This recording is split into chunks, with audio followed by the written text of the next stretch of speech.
Good evening and welcome everyone to the National Infrastructure Bank Coalition's November Zoom call. We thank you for being here and taking time from your busy schedules to chat with us about the proposed bank. Tonight we'll be discussing the economy, high-speed rail. We'll give you some updates on our progress and the path that we're looking at through 2025. We have a great panel of speakers here tonight, so let's get down to it. My name is Julie Olson. I'm a volunteer for the National Infrastructure Bank and chair of the Progressive Caucus for the Alaska Democrats. You can see here our list of speakers. I'm not going to introduce them individually right now, but let's start with Alpheka Mutardi, the chief economist for the National Infrastructure Bank and formerly with the International Monetary Fund. Alpheka? Thank you very much, Julie, and welcome to everyone. If you want to unshare that, there we go. So I'm going to be very brief because we have an excellent list of speakers coming your way. I'm just going to share with you where we stand with the bill and the progress so far. HR 4052 creates a $5 trillion public bank to lend for infrastructure projects all across the country. It's big enough to cover everything, as I'll show you in just a moment. Currently, we have 42 co-sponsors on the bill, including the main sponsor, Rep. Danny Davis from Chicago, Illinois. And our coalition will be very, very busy over these next few weeks to try and see if we can bring on more members of Congress, even until the session, till the end of the session coming up, so that we can continue with this momentum on the bill. So for those of you who are new onto this call, a $5 trillion national public infrastructure bank will fund projects that are needed all across the country over the next 10 years and which cannot be fit through the federal budget, state and local budgets, private capital money. It's not working. In fact, this infrastructure financing gap, which the NIB covers, is growing. It's grown by 30% in the last 4 years, according to the American Society of Civil Engineers. So our bank is set up and ready to go on day one to start repairing transportation systems, water systems, upgrading the power grid, and we've added 4 categories of our own we really think are critical. A complete high-speed rail network all around the country. Andy Kunz is going to talk to us about that in just a moment. Broadband everywhere, affordable housing and large-scale water projects. And by the way, we've had a lot of climate change problems coming up, so that we need to make all this infrastructure more resilient as we build it out. So we've really just recently had an election. The voters spoke. They're most of them from the working class. They're without a 4-year college degree, and they're really struggling to make ends meet. This bank will absolutely address and reach that working class by creating 25 million new great-paying, mostly working class jobs, restructure the American workforce back into production, train while you earn while you learn, build affordable housing. So we'll bring the cost of housing down while we're increasing workers' pay to pay for it. It'll lower inflation, even above what happens for affordable housing. We'll be able to provide cheaper transportation, save on energy and fuel, and a safer environment to replace all of the lead water service lines, for example, and build dams and seawalls, which Ellen Brown is going to talk to you about in just a moment. So all of that will be on the agenda, and this will be the positive way forward. At the end of this session of the Congress and going into the next Congress, it's a bold plan. It moves the economy on the needle. It reaches every single demographic. It is off budget, so it solves the problem of the budget constraint. It builds affordable housing, and believe you me, we've got a new paper on housing indicating that there's no other plan. This is the only one that's going to make the effect on the housing supply problem. And it doesn't cost the budget a dime. So this should appeal even to Republicans, to fiscal conservatives. It's the strategy and the way to go forward. So before the end of this year, we want to have a full-out campaign to see if we can bring on some more members of Congress. And still, there's plenty of room in this budget to pay for these 2 things we're going to talk about today. 1.1 trillion over 10 years for a complete high-speed rail network all around the nation, and 200 billion for dams, levees, seawalls, port improvements, and other resiliency members that we need to protect citizens from the destructive effects of climate change. So I'll stop there and pass it on to the next speaker. Thanks, Alfecca. I do want to remind everyone that we will have an opportunity for Q&A after we've heard from all our speakers. So please write down your questions or remember them so that we can really engage in that robust discussion after we hear from the speakers. Okay, with that, let's move on. We have with us tonight Ellen Brown. She is the chair of the Public Banking Institute out of Los Angeles. There's been a resurgence of interest in public banking around the country, within the states, and we're very fortunate to have Ellen here to give us a little update. Ellen? Okay, so across the country, we have infrastructure that's aging, but we typically don't recognize the problem until there's some disaster, until it hits the news, a bridge goes down, etc. You can see on this chart, across the US, the average age of roads, dams, and water treatment plants is beyond the average life expectancy. Communities are experiencing the consequences. So I'm going to talk about the dams because we just saw that in with Hurricane Helene. You can see on this chart that the average age is 56 years and the life expectancy is 50 years, but some of the dams are a lot older than that. North Carolina alone has over 1,500 dams considered high hazard, which means their failure could result in potential loss of life and serious property damage. Of these, 194 are in poor or unsatisfactory condition, meaning they may require immediate or emergency remedial action. So one that's been in the news, it was on, I saw the podcast on YouTube, is the Nolichucky Dam. It's actually over 100 years old. It was, it's owned by the Tennessee Valley Authority, which we know did a lot of good in the 1930s, funded by the Reconstruction Finance Corporation, which was similar to the NIB model. But it wasn't acquired by the TVA until 1945, and it was built between 1912 and 1913. So it's over 100 years old. And you can see in these pictures, the upper picture is the dam when it was first built. The second picture is what happened during the hurricane, or during the floodwaters, where the floodwaters came over the top. A lot of water came over the top.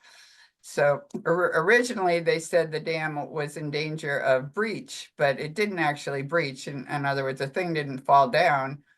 And the spokespeople said the dam said, that dam and the other dams that were also said to be in danger of breach, they had performed as designed. The problem was that they were designed for an earlier era with more stable, predictable climates and no population buildup below the dams. So I'm going to play this little video just so you can see how the dam is crucially. Of course, it was the rain that caused the problem, but the dams were also an instrumental factor. They did not hold the floodwaters back. I guess you can't see all of this, but anyway, you can see the floodwaters coming over that dam. That is a lot of water. And well, I'll say in a minute. Okay, there's the downstream. A lot of flooding came over this dam. And as that headline says, a dam breach in neighboring North Carolina caused major flooding and evacuations in Tennessee's County. Okay, now one problem I have it. Okay, to save the dams, they had to open the floodgates, which they don't do that very often. They only do it in emergencies. So they were opening it, and some of the dams said 500,000 gallons per second. And they did that for a number of days or even a number of weeks.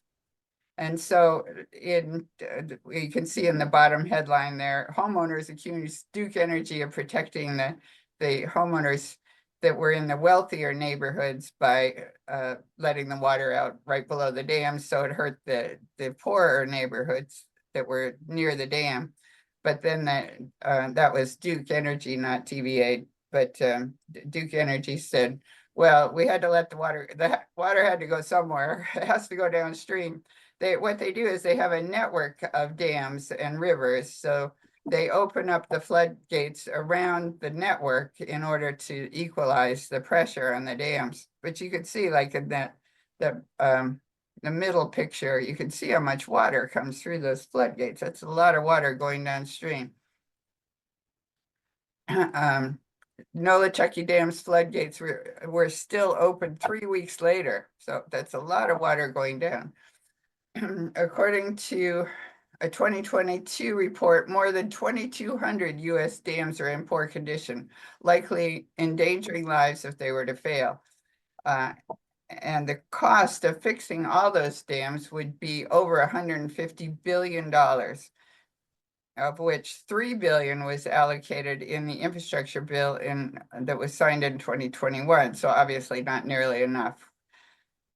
And according to the American Society of Civil Engineers, we're actually nearly $3 trillion with unfunded infrastructure needs. Where are we going to get the money when the federal debt is close to $35 trillion and the interest tab alone is $1 trillion annually? Federal spending on transportation and water infrastructure rose quickly in the 1970s, but has otherwise been mostly flat for decades. As you can see, the chart shows spending adjusted for inflation.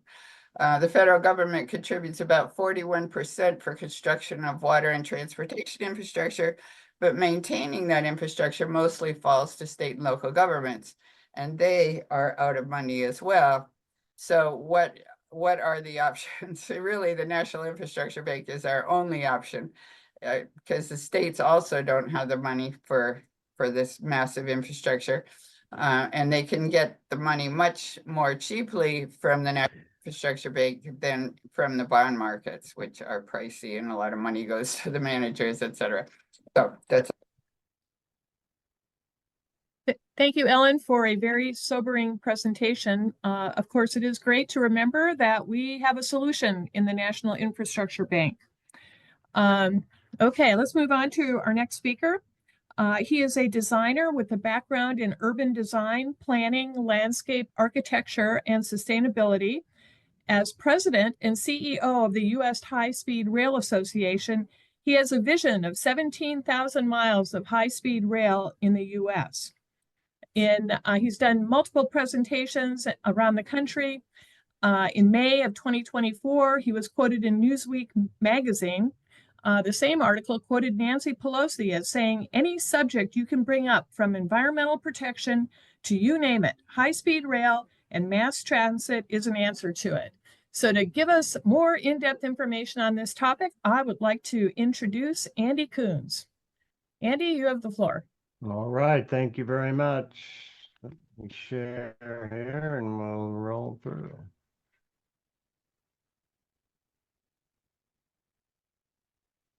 Okay, can you all see that?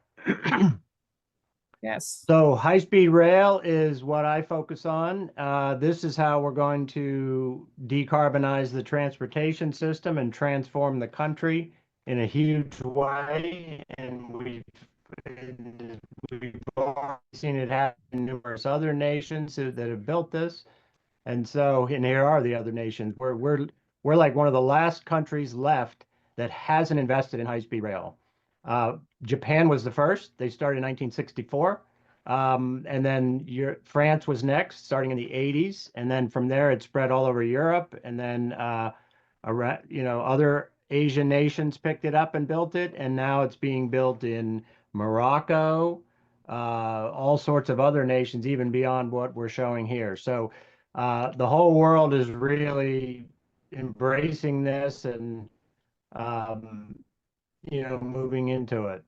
These are the reasons all these nations are doing it. This is what America's problem is that we, all our current modes are failing. We can't get around the country in any kind of a quick or efficient manner. And it is costing us more and more money every day in terms of wasted energy, wasted fuel, wasted time trying to get places. This is like, hardening of the arteries for the entire nation. And it's really hard to run a nation when you're in a situation like this, where all of your your pathways to move people and goods are all congested and failing everywhere you turn. So the top 10 reasons to bring high-speed rail to America include the following, and the purpose is creating resilient, sustainable, efficient transportation. So it's a massive job creator. It's a major congestion relief. It's probably the #1 solution for creating affordable housing without even building a single housing unit, because what it does is it creates connections to communities that are already existing and already affordable, but right now are too far to reasonably commute to by car. But on a 200-mile-an-hour train, they are very reasonable to commute to. It's also a major city revitalization tool, economic development tool, and a sprawl redirection. So it literally encourages smart growth in development around the stations. It's a #1 safety solution. High-speed rail is proven all over the world to be the safest form of transportation. Japan's had been operating this for 50 or 60 years without a single fatality in all those years, carrying billions and billions of people. And it's an energy security and a national security solution in a really big way, because it gets us off of foreign oil and gets us off oil completely as we can move towards renewable energy powered transportation systems. And then, of course, what that means is it's a major climate solution along the way, one of the fastest ways to decarbonize major sections of our transportation system all in one shot. And then it's an alternative to flying, which, as we've all seen, is rapidly getting worse and worse each year, and will continue to do so because of rising fuel costs and because of climate impacts. Aviation is very vulnerable to a lot of the climate impacts, which high-speed rail is not vulnerable to those, most of them. So here's the early projects that are taking shape in America. There's 2 big ones that are under construction in California and Brightline West, which will connect Las Vegas and Los Angeles. Then there's 2 more that are in pretty advanced planning, or at least one's in advanced planning stages in Texas, one's in earlier planning stages in Cascadia up in the Pacific Northwest. You've got another one taking shape in early stages in the Southeast, Atlanta to Charlotte. They're also looking at another line, Atlanta to Savannah. Also, Chicago to St. Louis is in early works, and then upgrading the Northeast Corridor also is another one. So the 2 major ones, as I mentioned, are Brightline West and California. The California system's been under construction for about 8 years or so. It's a huge project, probably the biggest one in the country. It's a $100 billion project itself. And it will connect up the entire state, as you can see here in the map, from San Francisco all the way down to San Diego. And it's really going to connect a lot of the left behind Central Valley communities as well. So they'll now be connected into job centers, and they also will become the affordable housing for the 2 hot job centers of San Francisco and Los Angeles. So it's going to be kind of an equalizing effect as this takes shape. The interesting thing about it is the entire system is going to be 100% powered by renewable energy. They're already planning to build their entire own solar collection system, battery storage system, and all that, and be able to run the system literally most of the year on their own power, and even have excess power in the summer to sell back to the power company. That's pretty green when you combine green transportation and green energy like that, and high-speed rail actually creates that sort of a unique synergy between energy and transportation. This is the other big one that just started construction as well. It'll connect Las Vegas to Los Angeles. This is being led by Fortress Investment Group. It's a private equity firm out of Wall Street, and they were the ones that built the medium speed project in Florida. It's already up and running between Miami and Orlando. It's been extremely successful. They're getting like 400 band this is, and when there's no other really good, easy, fast way to get places. And then recently, President Obama announced $6 billion in grants. This was a presentation he did in Nevada. This came out of the infrastructure bill, $3 billion for the Nevada project and $3 billion for the California project. President Biden. You said Obama. Oh, did I really? He was vice president during Obama and helped get the rail of them going. So, right. Sorry about that. Um, so this is our vision for the whole country. We laid this out in 2009 as a way to build connect up the whole country, connecting it in a logical order, starting with the big, the big metropolitan areas first, and then branching out from there to like second-tier cities and third-tier cities until eventually it's all built. And so this would be each phase as it's built, done in a logical method where you're capturing the highest population centers first that have the most congestion and the most need for this, and then all the way down to the final connections, which is the yellow phase 4, which are kind of the crisscrossing diagonals and all the last logical pieces that would really make it a complete network. And so to compare this to our leading competitor in the world, this is China's high-speed rail network. Ours is a vision, theirs is actually built. That's the difference. And they're actually carrying billions of people as we speak, this entire network. And this is, as if anyone hasn't ever seen China at the same scale as the United States, this is a similar scale in terms of how many miles across and how many miles tall the nation is. So this is a massive system they built. It's something like 25,000 miles of all brand new high-speed rail.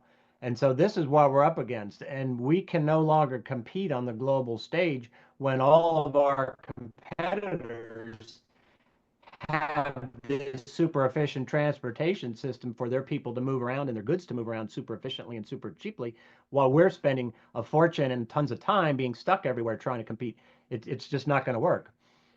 And so as we look around the country and what this is going to do, in addition to transportation and making us efficient and climate, and all that, it's a massive job creator. It'll create millions and millions of jobs across all sorts of different sectors, from the planning, design, and engineering, infrastructure construction, station construction, train and station operations, track maintenance, train manufacturing, and then when you look beyond that, there's a whole other tier of jobs that go outside the station, all the real estate and everything else that takes place.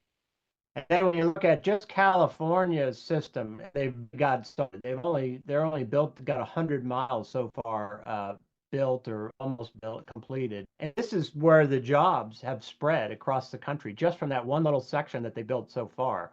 So you can imagine when we really get serious and start building a big national network with major lines going everywhere, this map is going to be full of all sorts of jobs created in all over the country, in every district around. And then when you zoom in on just one piece of the high-speed rail, this isn't a high-speed train itself, it's a metro car, but it's the same concept. When you look at this, all the different pieces that go into manufacturing of a train car, and they've got plants all over the United States. I mean, when you add up all the cities that are listed here, the states that are listed here, it's literally like the 50 states have some sort of a plant making something for trains. And so this will just accelerate greatly. We don't even have hardly any manufacturing. Well, we don't, because we haven't, this is the first time we're actually building high-speed rail. So there'll be a whole nother layer of manufacturing facilities just for high-speed trains that will literally, be in multiple states as well, creating tons of jobs. And then, as I mentioned a minute ago, there's millions of secondary jobs that get created by this. It's like a domino effect. All the real estate development and all the jobs that, in the housing and hotels and office and residential, all the things that get built around the station, all that requires people to run and manage and all that. And it will increase tourism. We've seen this all over the world. When a new high-speed rail system opens, it encourages people to go on trips more often because it's pleasurable and it's easy and it's cheap.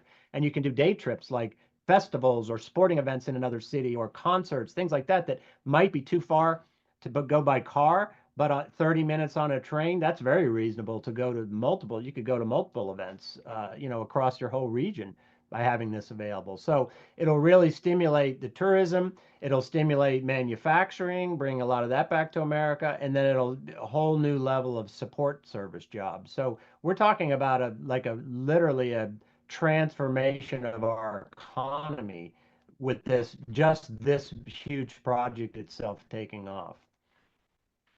And then the other great benefit of it is this is central to decarbonizing our transportation sector.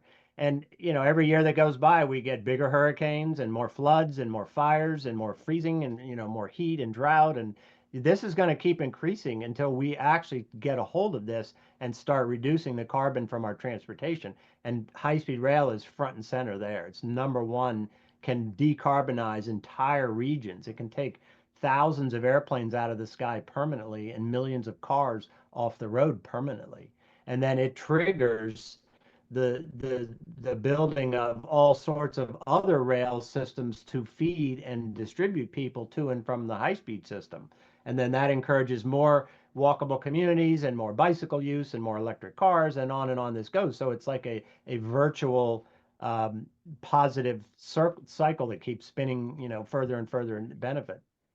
And here's just a comparison chart showing how high-speed rail saves energy and emissions. And it's even far more efficient than a regular train. And you can see here, they show 4 different kinds of trains on this chart on the left. And high-speed rail is far more efficient than all of them. It's mainly because the trains are faster, they're lighter weight, they're much more precision system, precision motors, precision rails, super efficient in the transfer of power from the overhead wire right to the electric motors. So when you add all that up, it's extremely efficient, even compared to, say, a regular commuter train. And then on the chart on the right shows the emissions just for a trip. And it's amazing. I mean, it's aviation. To fly the same distance, you're creating more than 4 times the carbon emissions than you would with high-speed rail. And so high-speed rail also saves time. This is another great thing when you start thinking about time being money, and all the business people who literally are on the clock a lot of time when they're moving around in America. This would make all our corporations more efficient, make all of our people more efficient, may bring you home to your family earlier in the evening rather than having to do trips and come back on red-eye flights and things like that just to do your job. What's interesting, this compares a trip from downtown San Francisco to downtown Los Angeles. And you can see the flight time always seems, it's only an hour and 20-minute flight, but it's another hour at the airport sitting there waiting to board. It's another half hour in security. It's another hour to get your rental car and your bags. And it's another hour to get to and from the airport at each end. So by the time you add up door to door, the flight time is even like double what it would take to get by train. And then when you look at the car, it's 3 times longer or 2 times longer or more. So and then also, if you looked at the energy use, high-speed train would be the. If you looked at the stress that the traveler experiences, high-speed rail would be the least amount of stress. And you look at the enjoyment of the actual trip, which a lot of people don't even think about. They only think about after you get there, enjoying the destination. Well, how about enjoying the trip too? High-speed rail enables that because it's a pleasurable experience. The trains are nice. There's plenty of room. You have elbow room and leg room. You have you can use all your electronics. You have plugs and USB, and you can order fresh salmon and champagne. I mean, these are really pleasurable ways to travel. And so Americans will love this once we actually get to see it. And then so the other thing, as I sort of mentioned a minute ago, the high-speed rail will be a big catalyst in helping to redevelop our communities into more compact, walkable communities. And that's really, the demand for this is huge, but yet there's so little supply of it that almost no one can afford it other than people that are wealthy, and everyone else has to be stuck living in the suburbs and being in traffic all the time, when a lot of those people would actually prefer to live in a walkable community that they can get around on bicycle, walking, and by train. And so high-speed rail is the catalyst that triggers a whole new generation of this type of community to be built. So just a quick word about our association. Here's who all of our members are. We basically have a lot of the big companies in the high-speed rail space. So we have construction companies, we have rail manufacturing companies, train manufacturers, steel manufacturers, suppliers, consultants and specialists, engineers, architecture firms, just a whole variety of people. And this represents quite a bit of corporate power as well, which we're going to be utilizing this term coming up to really see how far we can keep advancing this, even under a Republican administration, which traditionally has not been very friendly to high-speed rail. But that we're already seeing a lot of change in that realm because of, I think part of it's because of now there's a private sector group that's actually building some of these, Brightline Company, Fortress, and Republican. So we know that that's going to actually open the floodgates to working with Republicans to help advance high-speed rail, rather than advancing it during Democrats and then making no progress during Republicans. And we want to just keep moving because we really have to get to a finished position with this in time to save our planet, basically. And so by this membership group and the work we've done over the last 3 or 4 years, these are some of the things that we helped do. We helped secure $66 billion from the infrastructure law. We helped secure $12 billion in the Bipartisan Infrastructure Law for passenger rail grants. We worked in the state of California to help secure their bond issue, which was actually, being questioned, and we actually helped get it to the finish line. And then we secured $6 billion in grants being delivered to the 2 projects that I mentioned earlier. And so that leaves $30 billion in public and private investment planned through the end of the decade, which all of this sounds exciting and great, but the problem is it's not enough money, obviously. And that's really why we need this infrastructure bank, because we need really $300 or $400 billion poured into this space to really blow this up and start building massively, and then another 300 behind that. And as Alfeca estimated, $1 trillion or more is what our whole national system could cost. So I think the infrastructure bank is pretty essential to actually making that happen. So I'll end there, and I'm happy to take any questions. Thanks, Andy. That was an extremely interesting presentation. I know we've had a couple of questions in the chat, but I do want to ask people to hold those so that we can get through all of our presenters, and then we'll go right to Q&A, so everyone will have an opportunity to get their questions asked and answered. Okay, for our next speaker, we're going to go to New York State, a state that has a lot of interest in high-speed rail. And we're very fortunate to have with us tonight Assemblywoman Mary Jane Shimsky. She's been one of our strong supporters and advocates for the National Infrastructure Bank in New York. And I'd like to turn it over to Mary Jane. Okay, thank you so much, Julie, and it's great to be back. I'm going to do definitely a more anecdotal story about high-speed rail and why we need it, playing essentially off many of the themes that Andy brought up in his presentation. In New York State, for those of you who remember your geography lessons, there's a very long stretch from east to west. That's known as the Southern Tier. And then you have a very long north to south, which above Albany is called the North Country. And most of the areas within the Southern Tier and the North Country have been left behind in many, many respects, economically, culturally, educationally, anything you can think of. And the question is, how can we get people through the Southern Tier, through the North Country in a much more efficient fashion? I've learned a little bit more about this in my brief time in the Assembly. I've talked to my colleagues. Buffalo, New York is the second largest city in New York State. It's almost 300,000 people, has a lot of suburban areas, has a fairly substantial sized Assembly delegation. They cannot rely on existing train service to get to Albany because there are always delays. One told me that if she decided to go to Albany from Buffalo by rail, she would have to leave a day earlier, which in this business is pretty bad because you need to be out in the community meeting with your constituents. There's no regular plane service from Buffalo to Albany.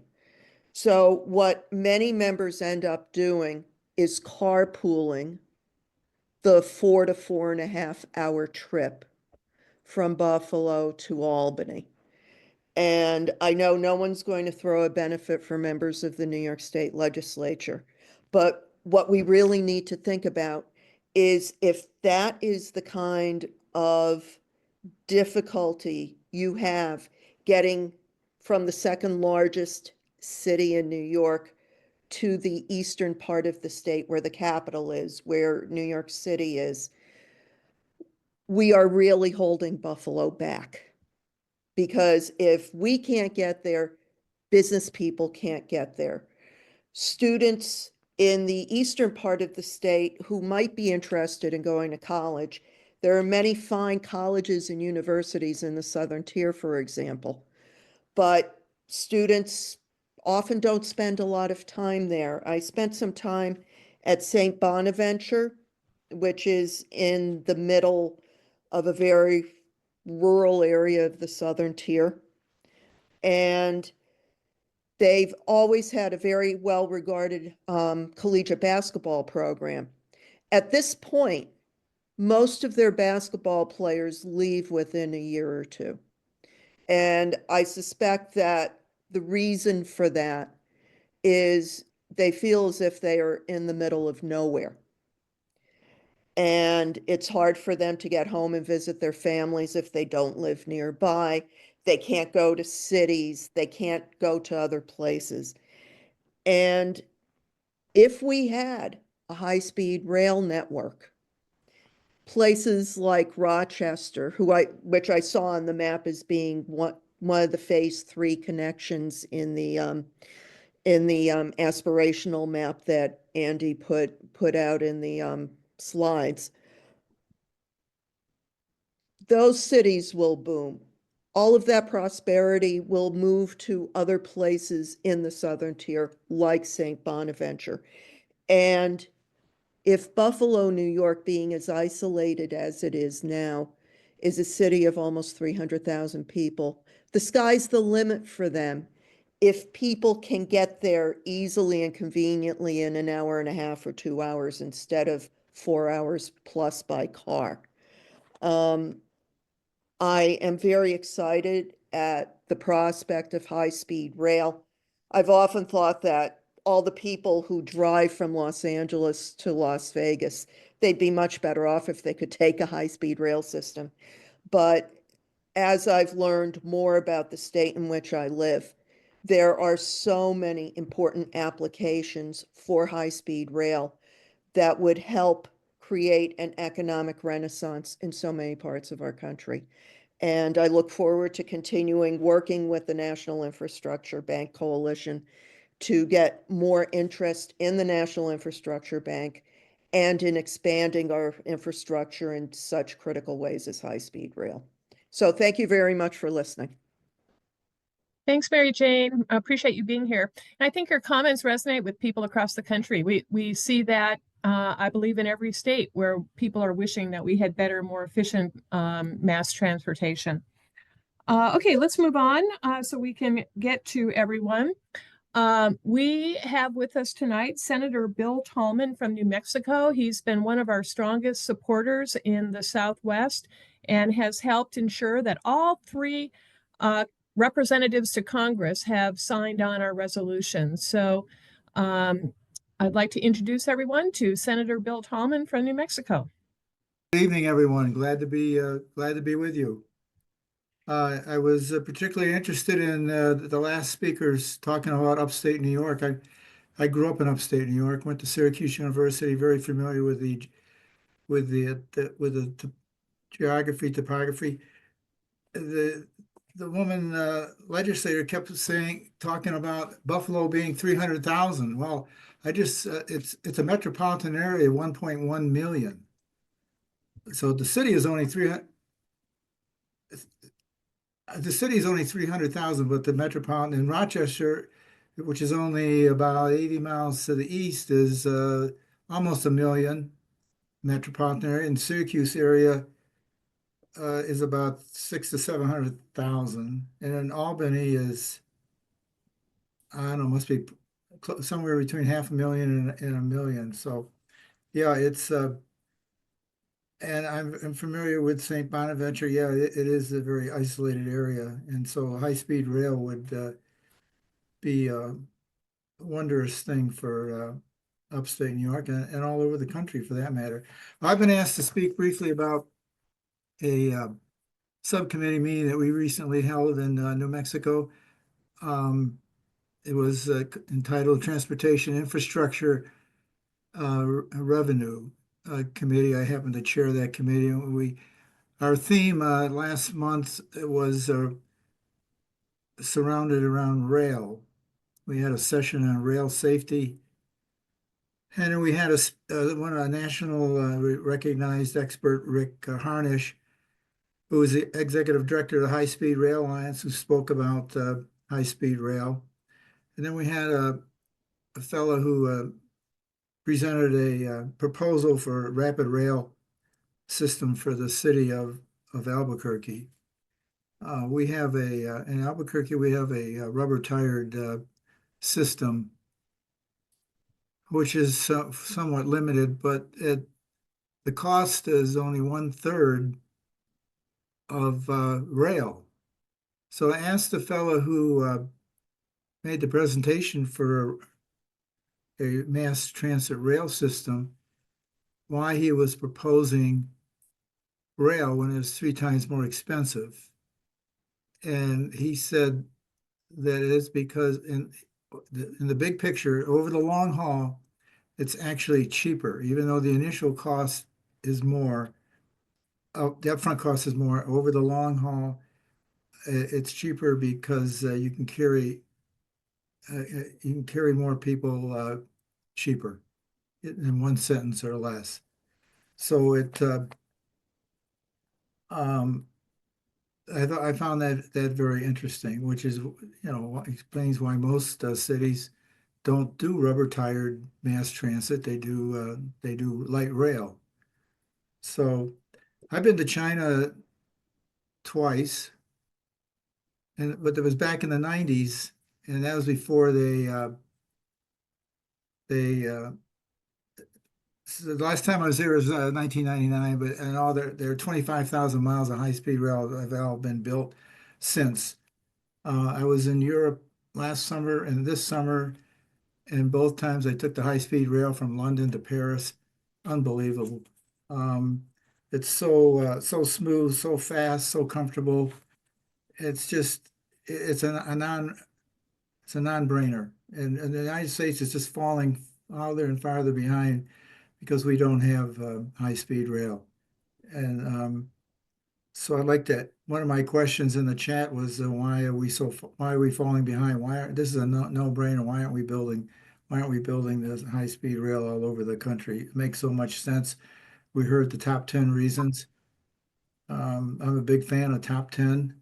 I've become known in the legislature as the guy who likes to give out top 10 lists. And so I was glad to see that we had a top 10 list on why high-speed rail needs to come to America. I mean, it just boggles my mind that we haven't done more. It doesn't speak very well for this country that we haven't done. We're falling behind. We're not going to be competitive with the rest of the world.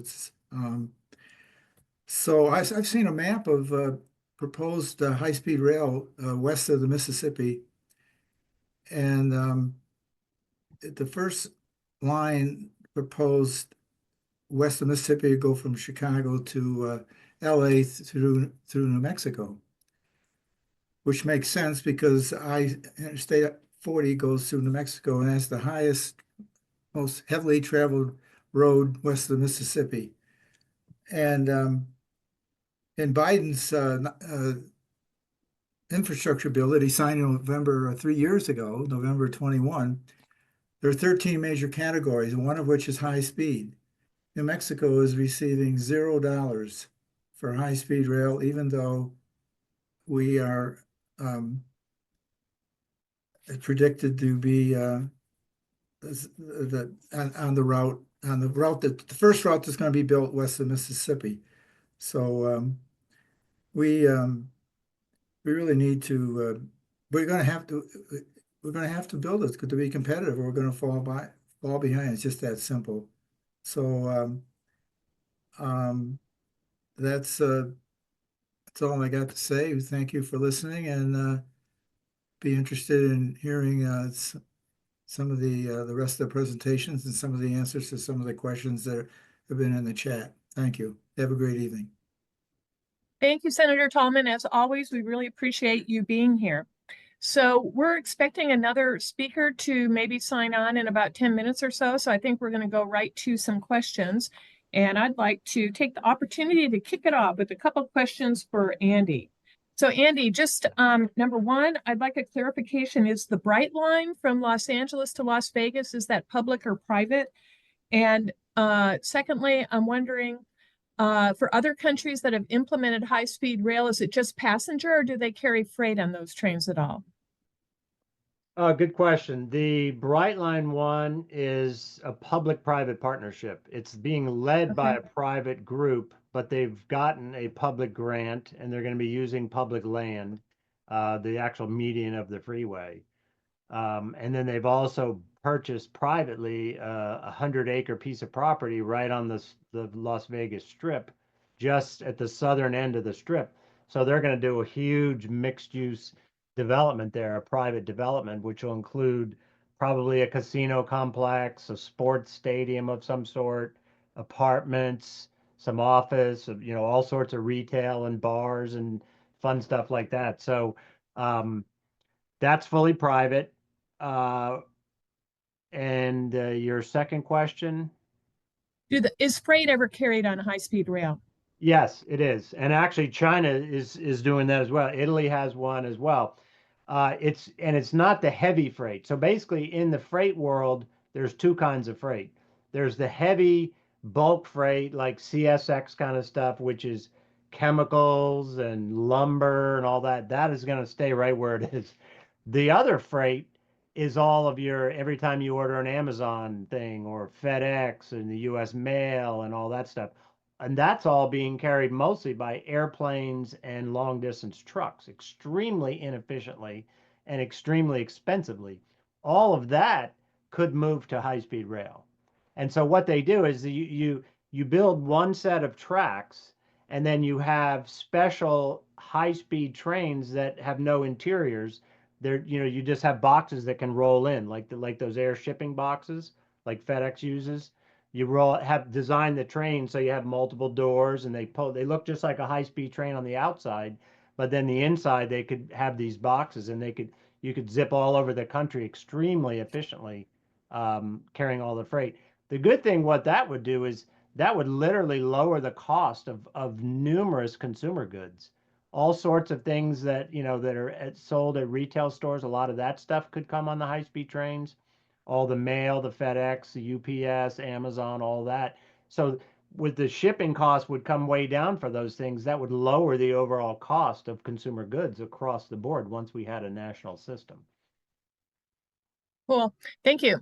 Okay, let's go to the folks that have their hands up. So I'd like to start with Walt McRee, who apparently is the new chair of the Public Banking Institute. Walt, do you have a question or a comment? Well, thank you. It's nice to see everybody, and thank you for the opportunity. I was just in Japan for a little while and got the pleasure of riding their train system, which is extraordinary, just as Andy was saying. But I didn't want to talk about that. I wanted to ask whether or not you think that the NIB model for funding might be applicable to the infrastructure of housing. I was also just in North Carolina, where I have some family interests. And the devastation that it was there, as Ellen's picture showed about the Nolichucky, was just incredible. A once in a 1,000-year storm. Many people were washed away, homes, everything just gone, and they have nothing, no insurance, nothing. about 80%, 85% or 9% of the losses were uninsured. So the point is, the question is this: they need homes.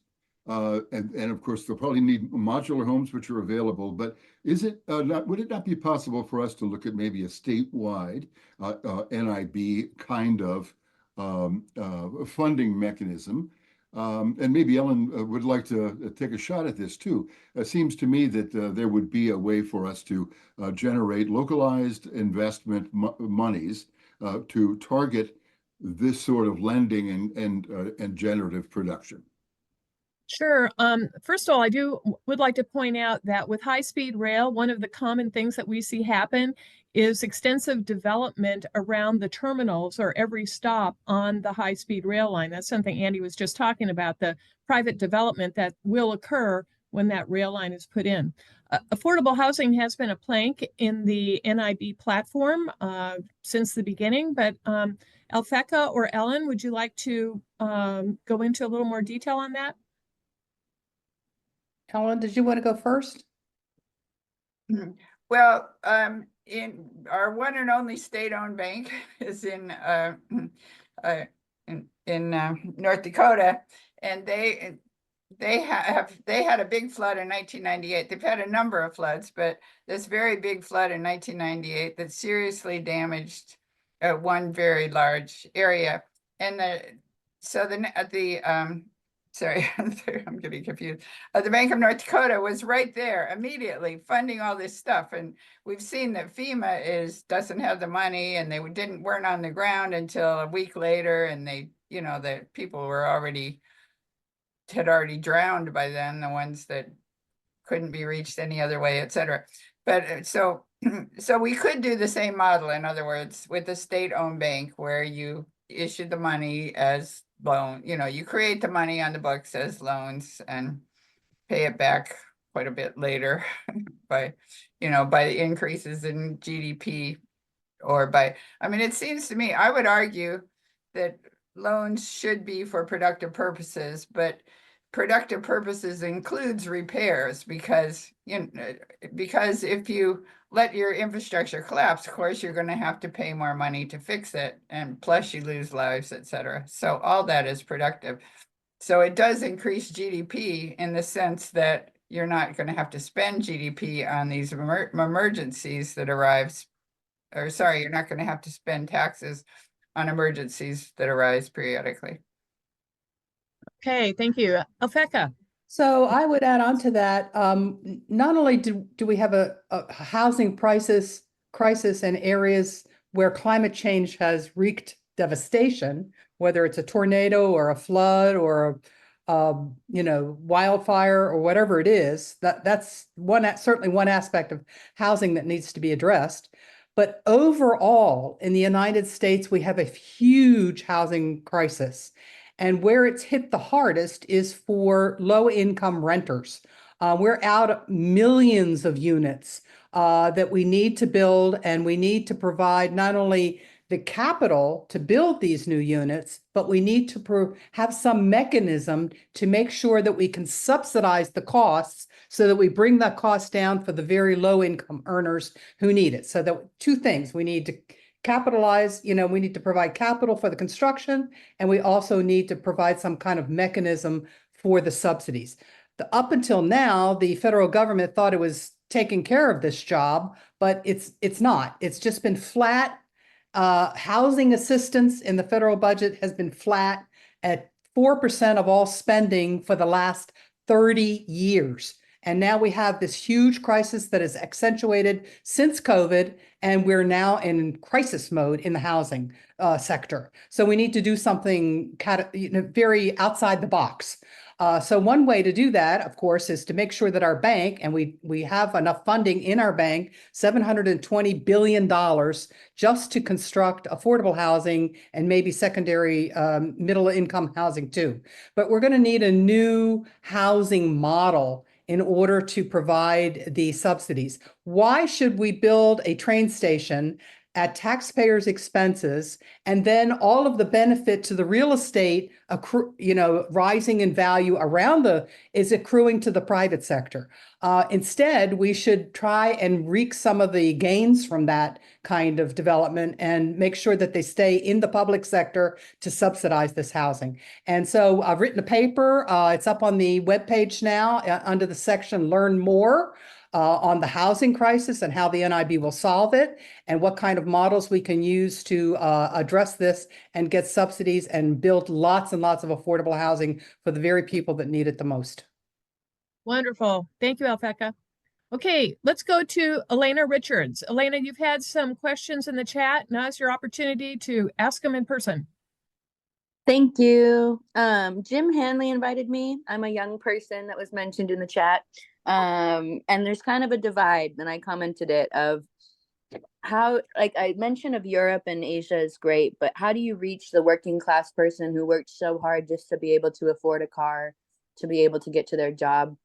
And when they live in a car dependent space, how do you help shape that vision of how high-speed rail can not only be part of this and an economic benefit, but also not cut into the land use? And this, at least in Arizona, we have very little public land to work with. And so how does high-speed rail work with land use? That's my main question, is how does high-speed rail work with land use around the freight trains and their ownership of the land and the air above it? And how do we make this argument in an increasingly environmentally protected state?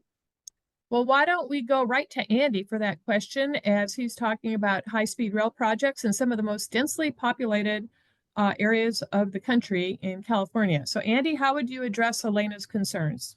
So California is literally in the throes of addressing those concerns. They're building a new line between, right now it's just the main spine of it through the Central Valley, but they're going across farms, they're going across, I believe they're going to even go underneath a forest. They're connecting into airports. The beauty of high-speed rail is it's a very teeny piece of infrastructure. It's literally only about as wide as 2 or 3 lanes of a road, and yet it has the capacity of like a 10-lane road. So you're talking about something that's pretty easy to thread through carefully. And if it's a environmentally sensitive area, it can drop into a tunnel and go underneath, or it can go up above on a structure, like in Japan. Their whole system is built up on a structure, so it doesn't affect the water flows, the animal flows, and all the things that, farms and their tractor flows and all the types of things that need to keep going. This doesn't become a divider. And so it just has to be carefully designed where it goes. I mean, when you're going 200 miles an hour, there's only a certain curvature that you can do. So it has to be big, broad, wide curves. And so that's the challenge of sort of laying that on a region and missing all the important landmarks, but making sure that you actually get into the downtowns is where you want the stations, so people have easy access to it. So it's just a very carefully planned and thought out system that's being very sensitively implemented. And like I said, California is the first place to do this, and they have all sorts of environmental laws and standards way above even the rest of America. Like they made all their construction companies, for example, have all this, new equipment that's the cleanest, bulldozers and dump trucks and all that, not just normal ones that are polluting, but actually super clean ones. So California is really like setting the bar, I think, because they're one of the first, and they already have extremely high environmental standards. And so they're going to make the whole thing powered by solar. So, I mean, you're talking about, that's going to really set some trends. Hope I answered the question. Yes, thank you.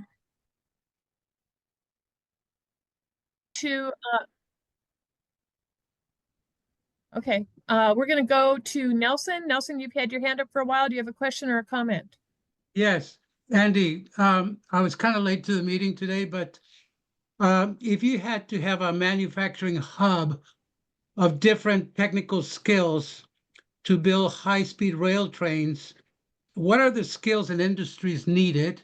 And the follow-up to that is, what region of the United States currently has the manufacturing hubs or capacity to actually do that, to build So- those trains? So right now, New York is becoming the hub, upstate New York.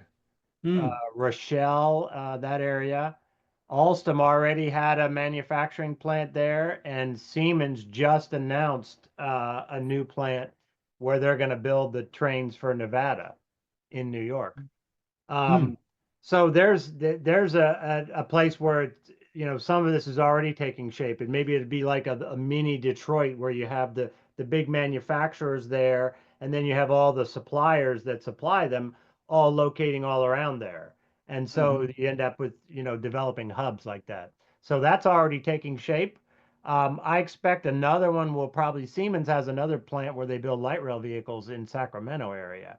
So, and they've already expanded, and their plan was to expand more there and build more of the high-speed trains there as well. So, and then they have plants in 3 or 4 other states, building wheels in one state and windows in another state. And so that's kind of how I think this will, and we want these jobs to be spread around. We don't want them all clustered in one spot. We want, you know, that's how you get more political support as well, by getting, if you're not getting a high-speed train, maybe you'll get a factory with jobs in your district or something. Thank you. Mary Jane Shimsky from New York, have you heard about this possibility of additional manufacturing going into that area? I have not, but that sounds really, really wonderful.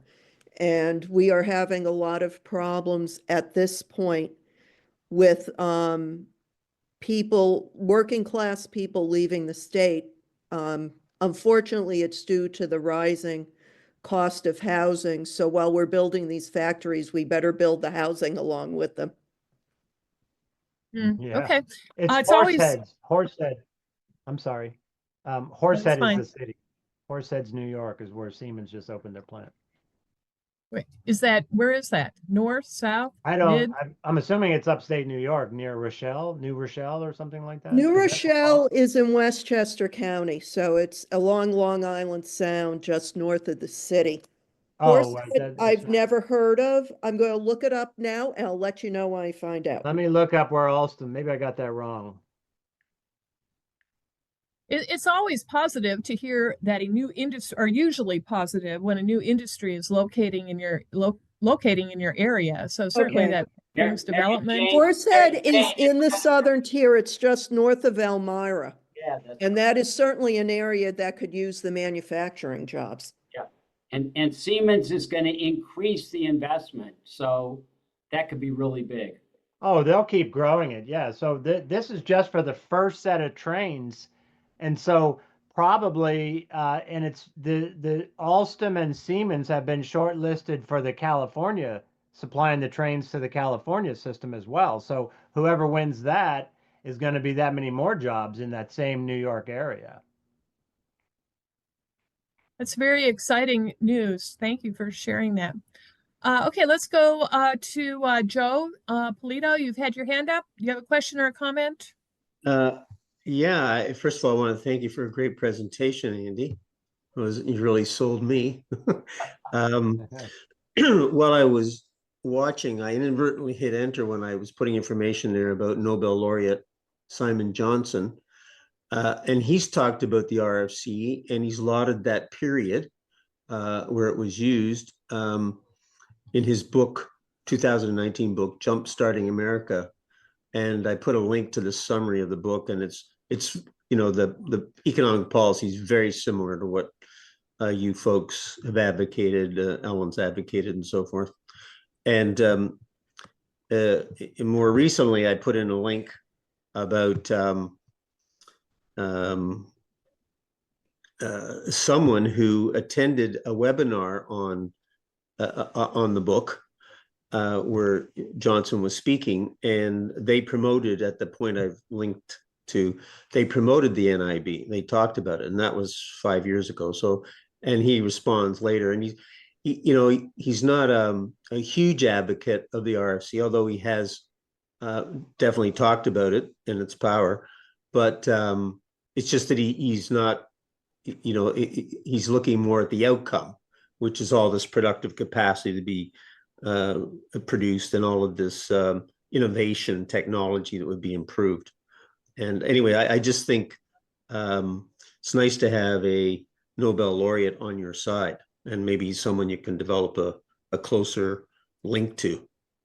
I haven't read his most recent book. Thank you, Joe. Appreciate those comments.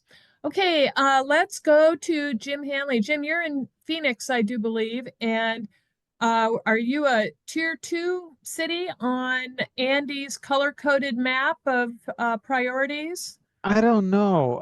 I'm not in Phoenix. I'm in Where are you? Tucson. Tucson. I'm in Tucson, The which line is is supposed to go from Phoenix to Tucson, right, Andy? Yeah, we show it going right on down. I don't know if you can see that. we have been wishing for that for decades here in Tucson. I wanted to mention that a component of high-speed rail, I mean, if not just passenger rail, we don't really have any regular passenger rail between Tucson and Phoenix. It's 120 miles apart, and it's very expensive to for people to transit between the two cities by car. In some places, the I-10 is 8 lanes wide. And then it narrows to 4 lanes for 20 or 30 miles near the Gila River up north of us. And we now have in Tucson a rather modest amount of light rail that links the downtown area and the university primarily. So we have that component, and Phoenix really has a very respectable amount of light rail now. And so those elements of high-speed rail are pretty much in place and ready for high-speed rail service between Tucson and Phoenix. So, we, as I said, right now we have this very inefficient road transportation. I-10 is always clogged with 18-wheeler trucks. It's rather difficult for people to drive, on that freeway. And I know that it would eliminate a lot of congestion on I-10 if we had that rail spur here. I wanted to mention in Walt's question that if you look at the slides that the NIB presents to elected officials around the country, as we have been lobbying for the bill, every state has its own portion of infrastructure needs and allocation, and for such additional infrastructure such as low-cost housing and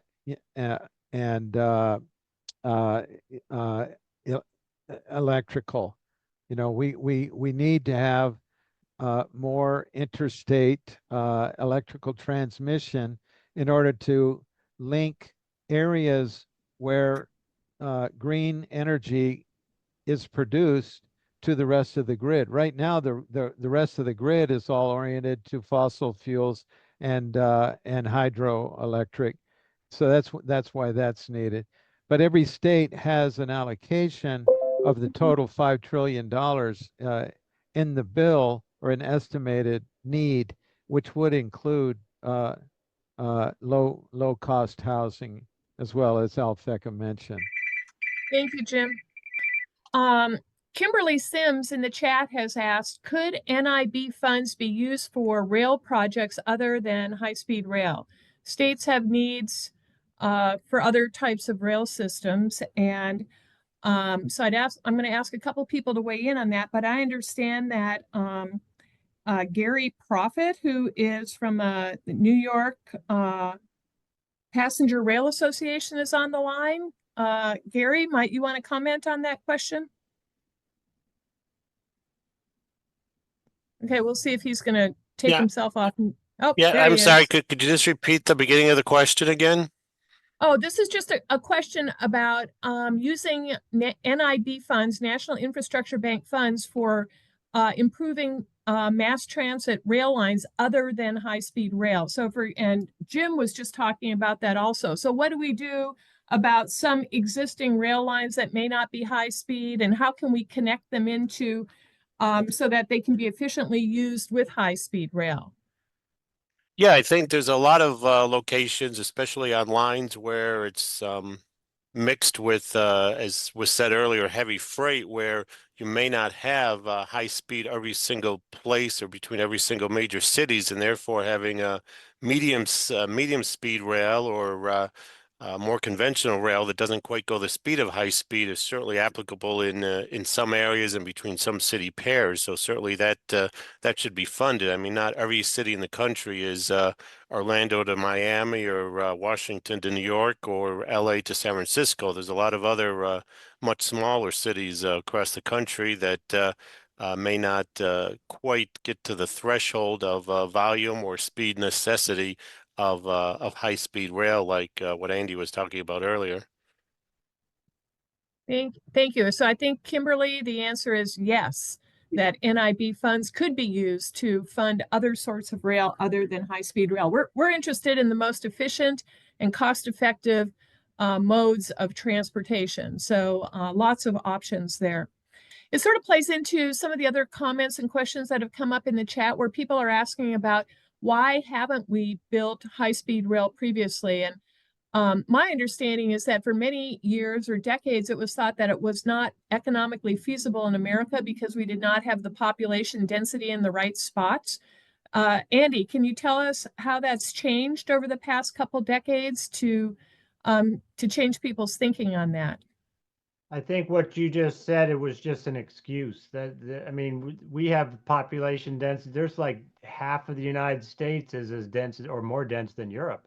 If you look at the whole Chicago region, from the whole region from Boston all the way down to DC, that's more dense than anywhere in Europe.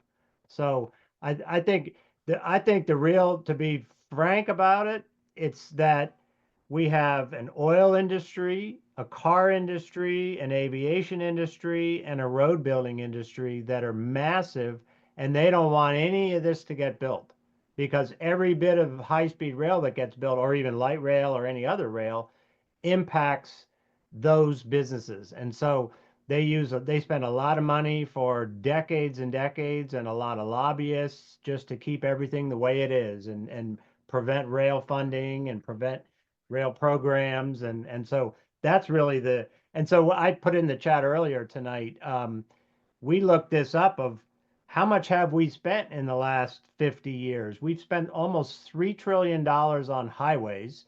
We've spent almost $1 trillion on aviation. And in that same time period, we've spent less than 10 billion on high-speed rail. So that's why we have massive highways everywhere, aviation everywhere, and rail is like, third world levels.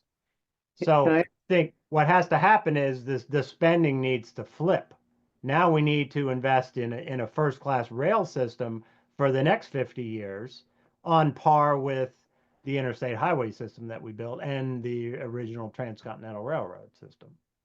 And again, that's to do at the current rate, it will take us 200 years. So we really need an infrastructure bank or some sort of major pot of money to show up like China did and build at the scale and speed that China did.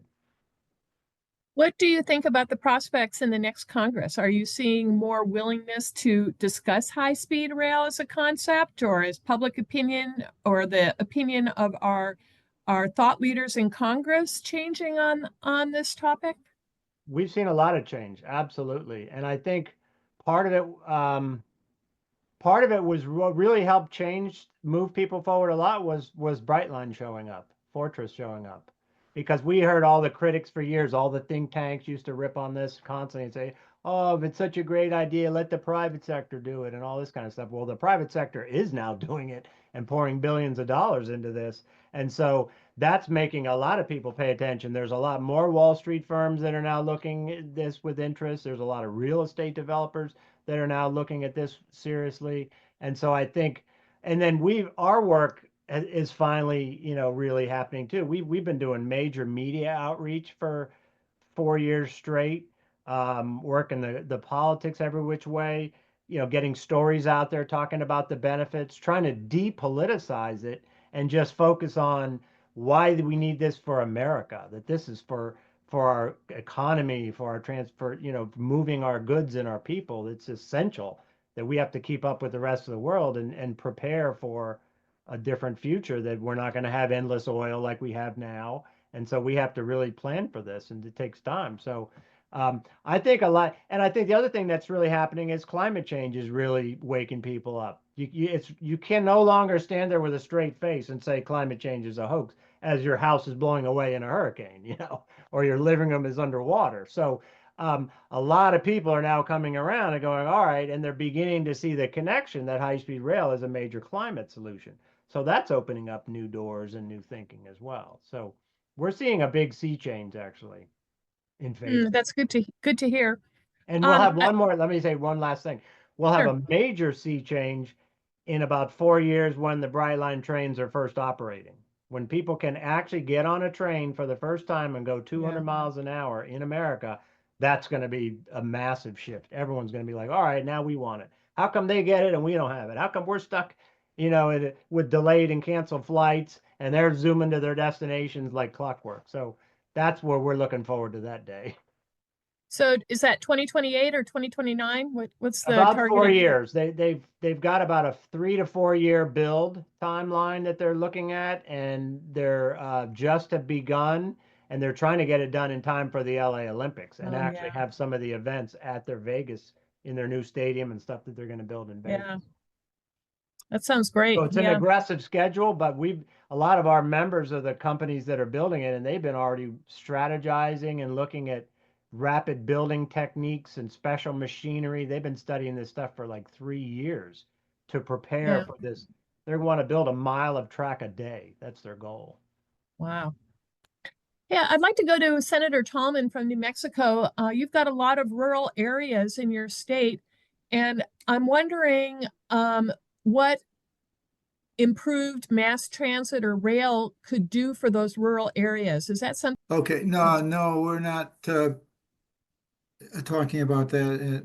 It's the only thing they talked about is a high speed from El Paso, the southern part of the state, to up through Albuquerque on to continuing on to Denver, which is basically a straight line, north-south line from Denver to Albuquerque to Las Cruces to El Paso, Texas. But it's just talk. There's no serious discussion, and it is a rural, a very rural state. But the only line that I've seen proposed would be east-west from Oklahoma through the northern part of New Mexico onto northern Arizona onto LA. So there's interest and a little bit of discussion, but no action. It's interesting because the pundits in talking about our last election are saying that the election kind of turned, or some people think that it turned on lack of economic opportunity for people who live in rural areas. And so certainly high-speed rail brings economic opportunity, but we need to make sure that that opportunity is spread around equally so that everyone can participate. And I think that you had designated the rail lines in tiers, Andy, or phases, right? Phase 1, phase 2, phase 3, phase 4. And so when we're talking about the line from Albuquerque to Denver, what kind of a timeline are you all thinking that something like that might happen? I mean, it all depends on funding, I guess. I mean, that's really what it comes down to. It depends on funding. And then, usually what happened, I put in the chat a minute ago that to get these projects moving, you really need a local leader to be the champion. And then they build support with other leaders, and they get some business leaders, and then they get the politicians. And that's how one of these projects grows. And we actually created a how to launch a project guide. I put the link in the chat a few minutes ago. So our map was just, we laid this out just with, you know, sort of a logical flow and where the highest population centers are and all that. But that doesn't necessarily mean that somebody who we show in phase 2 or 3 couldn't begin right now and get it built earlier. I mean, if there's a great leadership shows up in Denver and in Albuquerque, let's say the mayors, and they start working together, and then there's some business leaders, and then you have some big institution like a university or a sports arena, you get all those players involved. That's the beginning of your coalition to launch a new project. And so they could jumpstart what we laid out here. This isn't necessarily set in stone or the only order that these could be built. I mean, any of these could be built faster and sooner than other phases. I mean, to me, a Denver to Albuquerque line, there's enough development along that entire corridor. That line, even if it was a standalone line, would make sense, even if it didn't connect over to Salt Lake City or elsewhere. Just as a startup, that would make sense just as a start. And then your next piece, you go to Salt Lake City. Next piece, you go to Phoenix, and then to Vegas, and you know, it begins to build into a network. And then, of course, if you have a funding source like the National Infrastructure Bank, that would help too. Oh, well, then this whole map could get rolling then. Right. We wouldn't even need the phasing then. Yeah. Anyway, we're getting kind of to the end of our allotted time, and Senator Tallman's got his hand up. Do you have a question or a comment? Yeah, just a quick comment. We do have train service on a 100-mile stretch from Berlin, which is 35 miles south of Albuquerque, to Santa Fe. That's 100 miles. And it's daily, it's quite frequent, and it takes a lot of traffic off of I-25. So and that was built in 2007. And Andy's right. It takes a leader to push it, and the leader was the governor, Governor Richardson at the time, single-handedly a very charismatic guy who was a very strong leader, and he's the one that's single-handedly pushed that project through. Important. Kind of the downside. I'm sorry, ahead. one last comment. That's kind of the semi downside of building true high-speed rail. It takes several administrations to actually finish a project. That's kind of a problem because the new administration comes in, if it's the other party, oh, we're going to stop this. And then, you know, you wait 4 more years and you get the project going again. And so there's no way to build. We need the consistent leadership, you know, to get these done and in an urgent fashion. And that's one of the things where we think the continuity of an ongoing national infrastructure bank would really help to be able to have that consistency over a longer period of time, 10 years, 20 years, 30 years, because infrastructure projects take a while. Yeah. So we are getting kind of to the end of our allotted time. So I do want to ask Andy, if people want more information on high-speed rail, do you have a website that folks can take a look at that's got additional information? Yes, I'm putting in the chat right now. Okay, wonderful.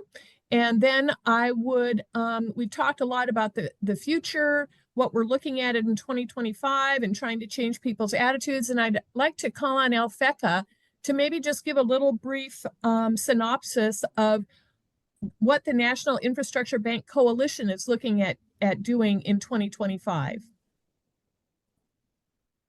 So we are all full out stop. I mean, our coalition is working around the clock, I cannot tell you, for this next 6 weeks until the end of this term of Congress, which will end when the president and the new House of Representatives and Congress gets sworn in to office on around January 20th. So, but we want to build momentum on this bill to prep us and get us ready for when we go into the next Congress, which starts when they're all put in place. And we'll have to resubmit the bill. It'll get a new bill number. It'll be essentially the same as what it is now, with one exception. And that is, we're probably going to have to make the size of the bank bigger because we've had recently inflation, and we have had a new report come out from the American Society of Civil Engineers in 2024, which shows that since their last report card 4 years ago, the unfinanced gap for all of these 20 categories of infrastructure that the bank will cover has grown by another 30%. The longer you delay, the higher the costs rise. So we'll have to make the bank bigger for that. Essentially, it will still be the same structure of the bank. And so then we're going to come back to all of these people who have given support to HR 4052, ask them to sign on again. We'll go back again to Republicans, ask them to sign on. We don't know what direction the economy is going to take in 2025 under this new administration. It's a bit of a wild card. But the thing that is very clear is that Americans need better paying jobs, and our infrastructure is falling apart, and we need affordable housing. All these things are quite clear, and the infrastructure has always been a bipartisan issue. And Republicans should really like this because it doesn't cost the budget a dime. It'll build everything, and it'll build our American economy as well. Thank you, Alfeka. You can see here the slide that we have up.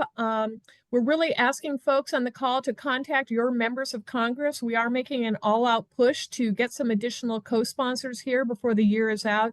We had a great meeting today with Nancy Pelosi's chief staff person, very interested in the legislation. Of course, we've heard that California in general has a lot of interest in high-speed rail, a lot going on there.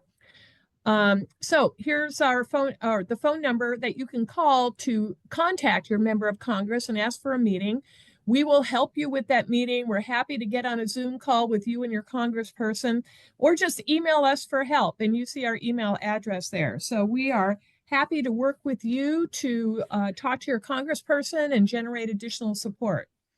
Now, if you were to go to our website, you would be able to look at the action page. I believe it's action page. We have a flyer that you're able to download. And so you don't have to remember all this information yourself. You can merely download the flyer and print it out. And it's a great item to take to the mayor of your city council person, to take to your congressional representative, the governor, whoever you might know that's influential in your area. So certainly a great little flyer to help generate support for the National Infrastructure Bank. Here you see our website address, and you can see our action page. And then I also want to point out this red button here right in the middle, the donate page. And I do want to remind everyone that our coalition is purely funded by your donations, and we're staffed by volunteers. And so it's really pretty wonderful when you think about the hundreds of people that we have in the coalition that are working every day to further this, the creation of this bank that would do so many great things for our country. So if you're in a generous giving mood here towards the end of the year, we would certainly appreciate your donation. You can just click on this QR code if you want to go right to the spot. And we, as usual, we appreciate all of your support, and we appreciate your interest in this project. And here we go. For more information, our website, you can see our Facebook page. We are on X these days, and again, our email address. So that brings us to the end of our evening. Thanks so much to all of our speakers. We really appreciate you. Andy, what a great presentation, great information to share. I think I see some applause there in the gallery. So much appreciated your being here. And with that, I'll wish everyone a good evening. Thank you, and we hope to see you next month.